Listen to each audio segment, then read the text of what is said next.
General Kulkarni, are Agniveers laborers? Thank you, Rahul. Definitely not. I think these are words that must not be used by anybody, because armed forces, whatever scheme, a transformational scheme has been introduced, and we will ensure. And as it is, there is no change in much of the training is concerned. They have 31 weeks of the basic military training. Thereafter, they have 10 weeks of the advanced military training. After that, they're joining. Obviously, the platoon commanders, the company commanders, the battalion commanders have to work hard to ensure. And to say that they're laborers, definitely not. You get the best. Imagine you being paid for training. You've been paid to improve your skills. You're being paid for another alternative, any employment thereafter. Okay. Yes, what matters most is the 25% retained or 50% retained, whatever comes subsequently, because once the committee is there and whatever the recommendations come out, which is an ongoing process. But to say such a word as laborers, I think that's definitely not done.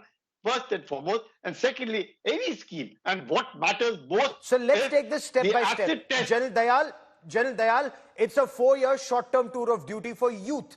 How are they laborers, sir?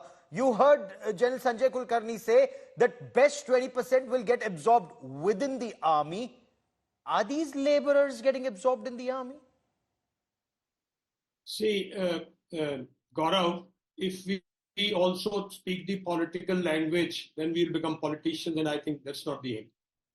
There is certainly nobody, I mean, they are being called Agniveer, and it's a Agnipath scheme, so their decoration, I mean, their accreditations are much higher than probably normal soldier was being treated, So that's not the issue. Issue is... No, so let me get first things first. Wait. Are you saying Rahul Gandhi is factually incorrect when he says Agniveers are laborers? Rahul Gandhi is factually incorrect. The word laborer is not correct. That's very clear. The word laborer for armed forces, recruitment of Agniveers is not correct. That's clear? Okay. Second issue is the scheme per se. See, after independence, we have seen a lot of accretions and a lot of changes in the army. The artillery became artillery and air defense. The infantry became infantry, mechanized infantry, and so on. A lot of changes. Eastern Command shifted from probably Lucknow to Calcutta, and a lot of changes took place. But there was never a major reform like this carried out in the Indian Army after the Army Act was formed in 1950. This has been a standard form. So if you were to carry out a reform like that, was it propelled? Was it demanded by the army? Was there any request, or was there any debate within the army? Was there any pilot project within the army? See, this scheme has got deep-rooted shortages. Okay. Was there a shortage of, from where the contractual armed forces came, is where there were no youth for joining the army. There were no volunteers in Europe. The threat to Europe had diminished after the Second World War. European nations had realized that probably this is a burden on their economy, and there will be no war. But India is at war 24/7. India is at war since 2020 in Eastern Ladakh. India is at war at LAC, LC 24/7. India's been at war since 1947. Yes. But independent India's first Prime Minister, Pandit Jawaharlal Nehru, didn't even want an army. He wanted the army disbanded. But let's move on. Let's stay on Agniveers for the moment. Yeah, let's stay on Agniveers for a moment. Gaurav, I'm at Agniveer. I'm not discussing Nehruji here. I'm not discussing the first Prime Minister. I'm at Agniveer. And what I'm saying on Agniveer is that if the threat has, we have faced a threat now. If the threat has diminished, and you feel there's a major reform like this, which has got different connotations, that if there is a major reform like this to be carried out, then you do it at a time when you have settled a border with China, when you have settled a border with Pakistan, not when you are amidst this from since 2020. Fair enough. Let me take this to General Kulkarni. General Kulkarni, if the West went in for contractual soldiers, it's because they felt that threat had diminished in their country. They didn't want to burden their economies.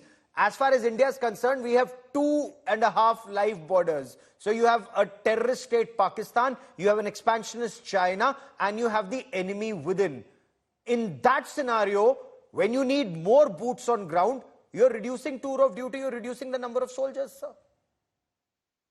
Definitely not, Gaurav. The strength remains the same.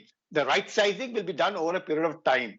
But the strength as of now, if it is 12 lakhs, it remains the same. It doesn't diminish because whatever the number comes, the same number goes out and the number is in. Except that for what, or to say 100 soldiers that have come, all 100 are trained alike. The 25 best are retained and the 75 leave. Yet another, the next batch comes. I have gone and seen the first batch. I've seen the second batch. I've interviewed the third batch. I know how they are in the battalions. The second batch and the third batch were definitely better than the first batch. Whether it was in terms of the training, where the physical strength is concerned, or even for that matter, the firing is concerned, their uptake on technology is concerned, they're good. It's just that the strength doesn't go down. The strength remains the same, except that the number of Agniveers over a period of time, maybe 30, 40 years, might become 50% of the strength of an infantry battalion. But that's perfectly fine. It doesn't make much of a change. Because what happens is that specialized is Rahul Gandhi fear-mongering?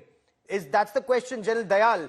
Because are there two classes? Are there two classes? Is there a caste system which is coming into the army? Rahul Gandhi says one will be called Shaheed, will get all the privileges, and the other will get nothing. Neither Shaheed status, and those he claims that people from poor households will get nothing. How does he distinguish that those from poor households will get nothing? Gaurav, listen.